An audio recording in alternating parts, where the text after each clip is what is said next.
Eu trouxe aqui o livro hoje, mas eu queria falar para os teletertulianos que as pessoas que fizeram observação sobre isso não estão aqui. É sobre o Apolônio de Tiana. Agora, o Apolônio de Tiana, eu trouxe os dados. O livro é esse aqui, ó. Qualquer coisa, depois, se vir, eu falo de novo. Apolônio de Tiana, é um livro português. Esse aqui eu não conhecia. Então, está falando Eduardo Amarante, a Dulce Leal Abalada e o George Meade, que é o cara, que esse aí a gente tem até o livro dele lá. Mas esses dois portugueses a gente não tem. Eles fizeram o levantamento, praticamente quase tudo que havia, e tem uma boa bibliografia sobre ele.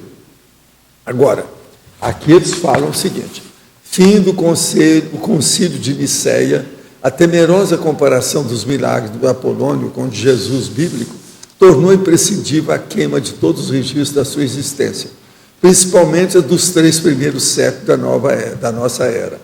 A primeira ação dos padres da Igreja, logo depois de terem criado a nova religião e o Messias renascido, foi destruir todos os livros e registros que tinha escrito nos últimos séculos e que não faziam qualquer menção a Jesus, mas que se referiam largamente a Apolônio. Foi isso que eu falo para vocês. Apolônio foi muito superior a Jesus Cristo. Agora, isso aqui é a prova do negócio. A pessoa tem que ler para ver como é que é. Agora, o que é que se passa? Tem umas pessoas que andaram lendo os livros e acham que eu sou o Apolônio. Não tem nada a ver com isso. A gente andou estudando isso aí. Tem muita coincidência, mas esse povo antigo, se for olhar, tem opção de coincidência com a gente. Então, esse livro é o que tem mais coincidência. Esse aqui parece que esse povo que falou não leu. Então, eu vou só mostrar para vocês como o negócio é bravo. Primeiro, a editora de Portugal é a editora Zéfiro. Isso é só para começar. Não quer dizer nada. Essa editora é nova. Ela é nova. Agora, o livro, esse aqui, por exemplo, entende? Ele foi lançado em Portugal, a primeira edição, em fevereiro do ano passado. Tá certo? Na editora Zéfiro. Agora, ainda não tem nada. Eu vou ler para vocês. Vocês ainda não viram, vocês estão gritando fora da hora. Se querem gritar, a vovozinha, etc., daqui a pouco. Agora, ele comia frutos secos e vegetais, que é a dieta frutariana. Ele usava roupas brancas de tecido que era linho, eram túnicas. Mas olha, todo mundo naquela época era assim. Inclusive o J. Cristo também usava a mesma coisa. Ele deixou crescer a barba igual a dele. A dele não era tão boa, não, a minha é mais bonita. Isso aí eu faço questão. Ele morou no templo de Esculápio. Vocês sabem o que era o templo de Esculápio? Que era o Asclepios, era medicina, que é o meu caso. Eu morei dentro da universidade. Ele ensinou a utilizar, como utilizar as leis da natureza. É o que eu falo aqui, as coisas todas. Só que tem que ele não conhecia nada sobre ectoplasmia e fitoectoplasma, essa coisa. E outra coisa, não tinha também a Rose Garden para ajudar. Ele ensinou ou ensinava os próximos à pessoa chegada de manhã e o povão à tarde. Então o povo acha que eu faço a tertúlia por causa disso. Ele conhecia a natureza por experiência. Isso é expressão do livro do povo da época. Isso é que eu chamo de retrocognição. Tá certo? É o conhecimento da natureza por experiência. Não é que alguém ensinou. Ele já sabia, devido ao contato com o processo de energia. Ele recusava, né, tomar parte em caçada. Eu nunca... Não, mas eu tenho uma superior a ele, eu ganhei dele. O troço é pior.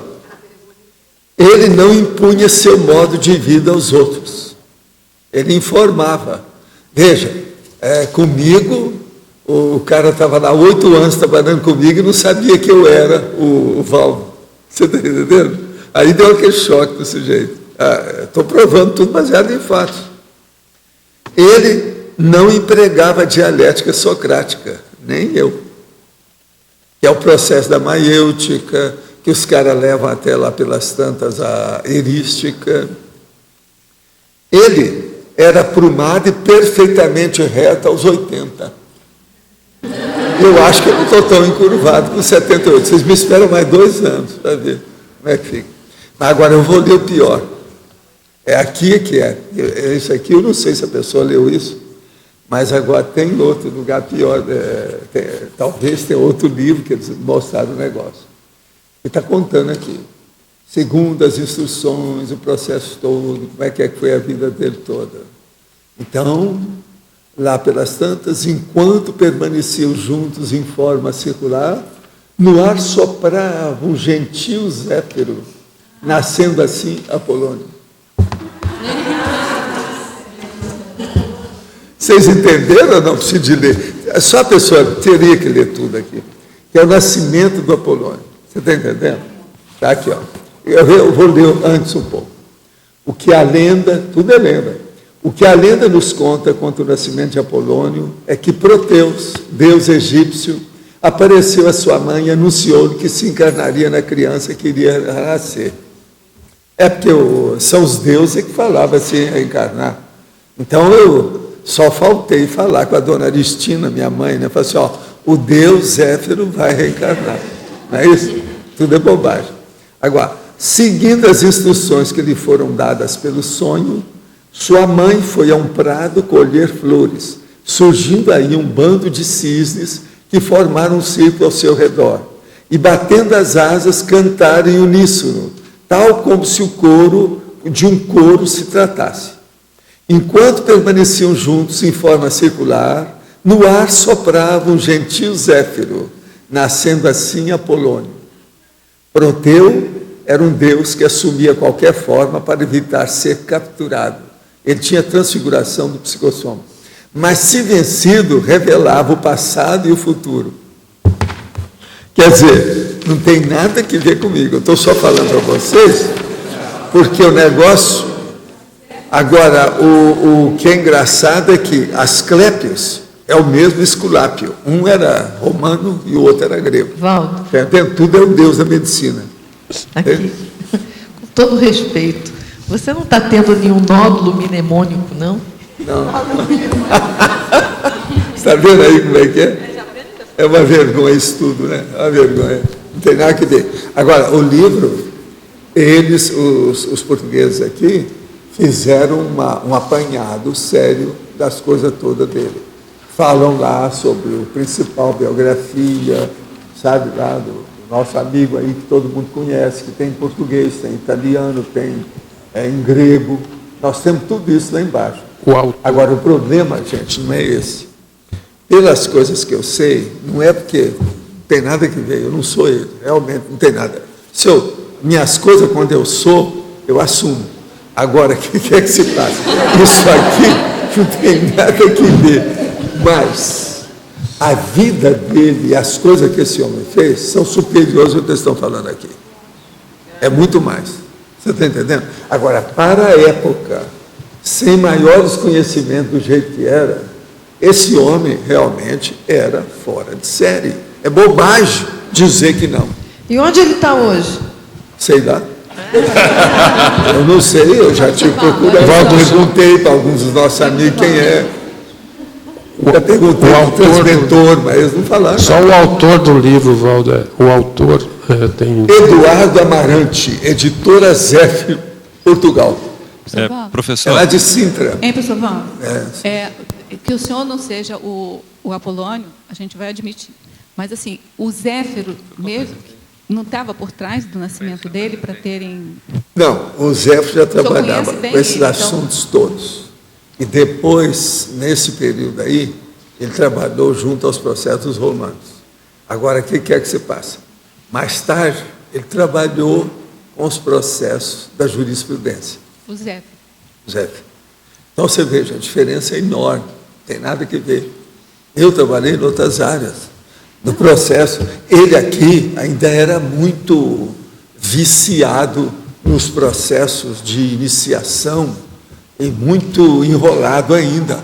O homem era prodigioso, uma opção de coisa por causa da força do estado vibracional dele.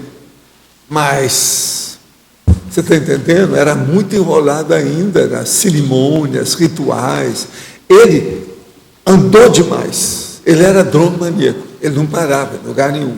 E outra coisa, todo lugar que ele ia, ele queria reformular aquela religião que estava lá, os rituais que haviam. Ele melhorava tudo, mas ainda era muito enrolado. Ele não fez tares para valer num nível maior. Não dava. Nisso ele era muito pobre. É igualzinho Jesus Cristo. Por exemplo, Jesus Cristo, é isso que eu falo. O J. Cristo não falar nada de escravatura, uma vergonha. Aquela época, as piores coisas que haviam na terra eram escravatura. É igualzinho uma pessoa chegar aqui hoje, seja lá o que for, se ela vai ajudar os outros, não falar nada em tóxico. Tem que falar. Tóxico é uma das piores coisas que tem na terra atualmente. A escravatura naquela época era o tóxico atual. Você está entendendo? E ele não falou nada. Quer dizer, então, nós temos que dar um desconto nisso. Hoje, se pegar vários de vocês têm mais conhecimento, têm mais chance de mexer com o estado vibracional do que tudo que o Apolônio fez. Pensem nisso. Então, esse negócio de ser gênero do passado, vocês não ficam pensando que isso é um grande gabarito, que não é nada, não. Você está entendendo? Que a gente era muito atrasado. Como é que fica? Deve estar um pouquinho melhor.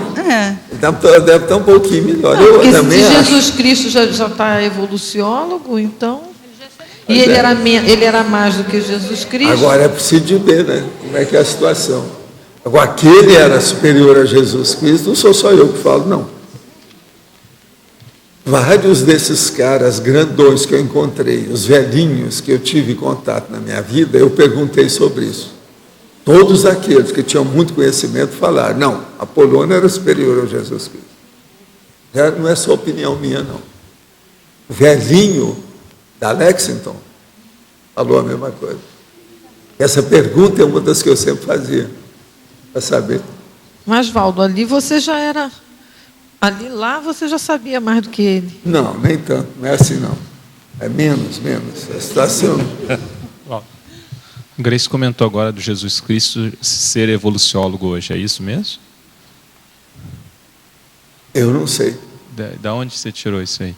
Não, o povo é que fala muita coisa aí. Tem de tudo, né? Falou em Serenão, Jesus Cristo, Apolônio de Tiana, o que você pensar tem. Então, mas não dá para afirmar. Tem de tudo, mas eu não sei. Não, eu não sei como é que é. Com uma mulher de dia, 2 milênios, aqui ó, 2 milênios, do ponto de vista de mudança de temperamento, é pouco. Se vocês forem lembrar como é que vocês eram 2 milênios,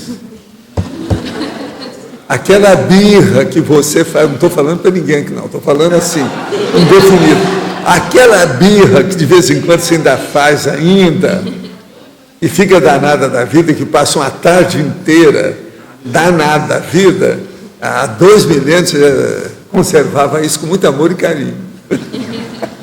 Está conservando até hoje? Como é que é isso? Então, por exemplo, 2 milênios a gente nunca sabe, isso aí não é grande coisa. Nós somos assim muito impressionados pela história que nós temos, a recente que a gente vive, né, dentro do calendário gregoriano. Mas pensem bem, os judeus, viu, Grace, os judeus, eles têm mais de 5 milênios de tradição. Como é que fica isso? 5. Não são 2 da nossa era, 5. Quer dizer, são 150% a mais. Como é que faz? Temos que estudar esse processo. Está bem? Professor, sim. Aqui, o que é bom, acho que nesse livro, é que tem muita convergência com as coisas da Conscienciologia, né? Na própria vida do Apolônio, no livro, ele apresenta um aspecto bem próximo do que a gente hoje comenta na Conscienciologia. Não, tem, mas agora o problema é que ele era muito enrolado ainda, né? Assim, a questão Era lá muito ritual, dos rituais, né? muita prece. Ele fez prece igual as coisas do Allan Kardec, aquela coisa. Ele tinha Era muito enrolado. A época exigia isso dele. Agora, tinha uma coisa interessante. Agora, outra coisa que era muito errado, ele, Jesus Cristo, andava tudo sem sapato, né? Você sabe disso? Descalço. É umas coisas muito atrasadas.